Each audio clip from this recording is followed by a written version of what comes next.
You have 3 seconds to make a good impression. What kind of impression are you making to everyone you come into contact with? Well, in today's video, I'm going to talk about personal style and how to find yours. And so if you want to learn more about that, then just keep watching.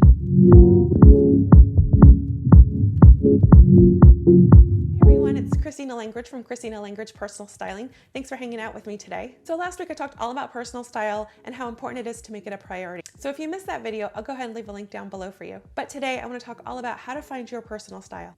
So if you're unhappy with your wardrobe or your clothes or how you're presenting yourself, then grab some coffee, grab something to drink, grab something to write with, and let's get into it. Okay, so last week I talked about personal style and how you only have 3 seconds to make an impression on someone. So having a personal style and knowing how to use that to your advantage is so important. So that means that you have a very small window to share with someone who you are through your clothing and your appearance before they go ahead and make assumptions about you or make a judgment upon you. So this is why personal style is so important. It sets the tone of what you want to represent to someone. It tells your story. They may still make assumptions, but then that's on them. You've done your part by knowing your personal style and representing to them what you want them to know about you so that their first impressions or assumptions of you aren't too far from who you truly are. So how do you go about finding your personal style? This is a question I get asked a lot. I work with clients and we use these techniques to identify theirs, so I'm going to share them with you today. So number one is you start by knowing your body shape. I also do bone measurements, but that's something that I only do with clients and it's really hard to explain how to do that on a video, so maybe another time. But first, if you don't know your body shape, then go ahead and start to learn it. And I will go ahead and leave a link below on a guide on how to take your measurements and how to record them. Knowing your body shape before knowing your personal style is really important because then you know the silhouettes that are gonna look best on your body. And once you know your measurements, you can look at other people with those shapes and get an idea of what's gonna look best on your body based on what they're wearing for theirs.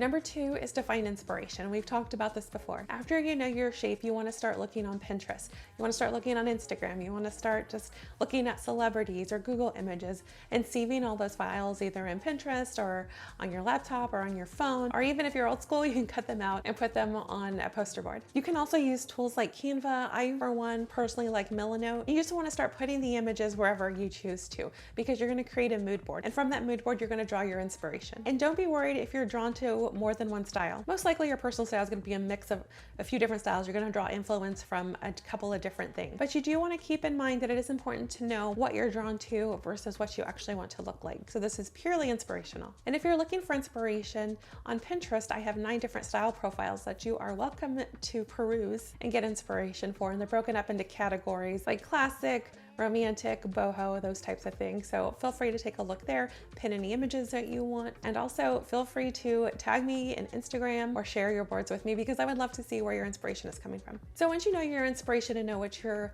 drawn to, but you're still kind of feeling stuck, like you don't know exactly what to do or what your personal style is, then you might want to ask yourself these questions. Do I already have pieces of what this person is wearing hanging in my own closet? If you do, that's a great sign because that means you kind of already know what your personal style is. You can also ask yourself, would I style myself like this? So something that you like versus something that you're actually going to wear are 2 totally different things. You can definitely draw inspiration from the thing that you like, but if it's something that you are not going to wear, you don't feel comfortable wearing, then you only want to draw inspiration and not wear the same exact thing because you're not going to feel comfortable and that's going to show. You also want to ask yourself, does this fit into my primary fashion style? Like, is it in line with everything else that I like? Or is it something completely out of left field that's going to throw off the entire look? Then ask yourself, why am I drawn to this look? Why am I drawn to this particular item or photo? If you're finding that your judgment is being a little bit clouded because the person is attractive or the background is attractive or something else that's being drawn to the photo apart from the style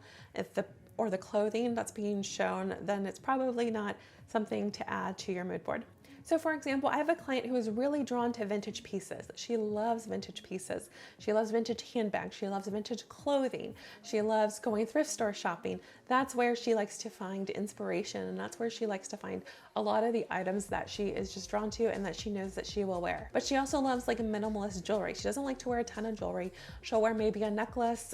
She doesn't really wear any like bracelets or anything. Occasionally she'll wear earrings, but if it's something that draws attention to her face, that's what she's normally pulling for herself to wear. But she does love some trends and she loves to try new trends and kind of incorporate them into her look. But these trends always go along with like something in her jewelry or something that is inspired from vintage clothing. So she is all within her her own unique personal style. So in looking through your images that you've saved, looking through Pinterest, looking through your mood board, you're gonna see a common thread in there, and you're gonna see what your dominant fashion style is. So it could be classic. So say for example that it's very classic, then you know that your style is very refined, very defined. But you can end up like my clients and have a little bit of different thing, but still stay unique to your own personal style.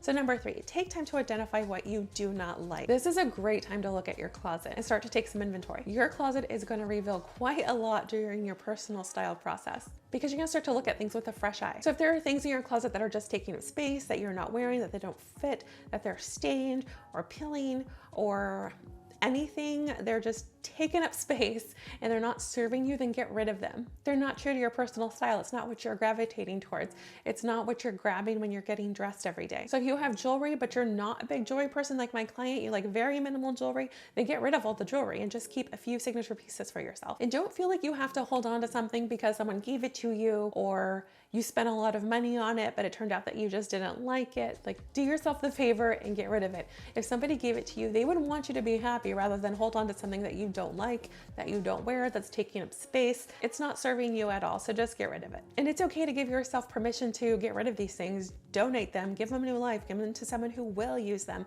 and who will enjoy them, but don't feel like you have to hold on to them. Okay, so then we're into number 4, right?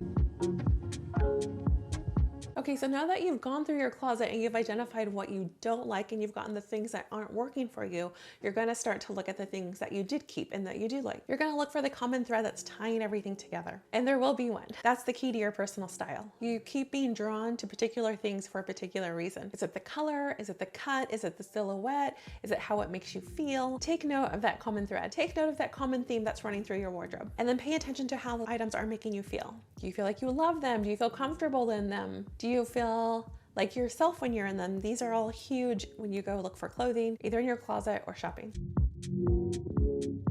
Number 5.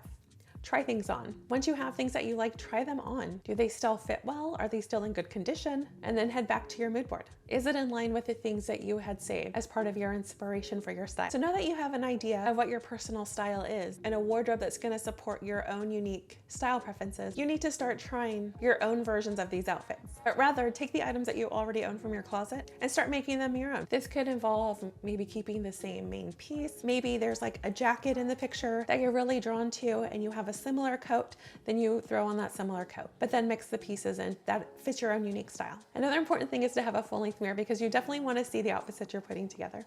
And then once you find these outfit combinations that you like, take a picture. Pictures are so helpful. Take a picture so you can see how it looks on you, what your face looks like. You're going to learn a lot from your expression in that photo. You can take a look back at it to see exactly how it's fitting your body. We call this a lookbook for our clients. You can also use these photos or lookbook when you can't find anything to wear. Just look back, you can reference it, or you can look for it as inspiration to push you outside of your boundaries a little bit more. And then make sure you can wear those pieces in more than one way. I like to have clients wear things at least 3 ways. So say my client that loves vintage, say she has a vintage top and she really loves how it looks with jeans, but I encourage her to switch it up and try it with a skirt or to try it with slacks or a blazer to give her a little more structure. And the more that you develop your personal style, the more outfits you're going to be able to create for yourself. And you're going to start to create your own signature look. And another good thing is to make sure that you have signature pieces.